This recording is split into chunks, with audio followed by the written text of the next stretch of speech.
So good morning అందరికీ. ఎలా ఉన్నారు? బాగున్నారా? నేనైతే బాగున్నా. ఈరోజు మా పొలంలో వరి పీకడం జరుగుతుంది. చూడండి, ఇంకా 2 మళ్ళు ఉన్నాయి ఎకరా.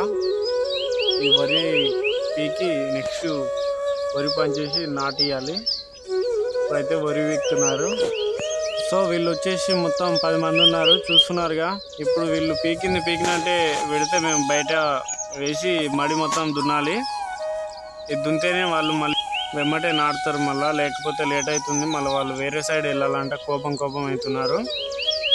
తెలిసిగా నేను మీ రైతు బిడ్డ శ్రీను. ఛానల్ సబ్స్క్రైబ్ చేయని వాళ్ళు సబ్స్క్రైబ్ చేసుకోండి. అలాగే బెల్ బటన్ గట్టిగా క్లిక్ చేయండి. షేర్, లైక్, కామెంట్ చేయండి. నా వీడియో ఎంతమందికి నచ్చిందో అలాగే చిన్న కామెంట్ కూడా చేయండి. Okay, support farmer. So next వీడియోలో కలుద్దాం. Okay, bye.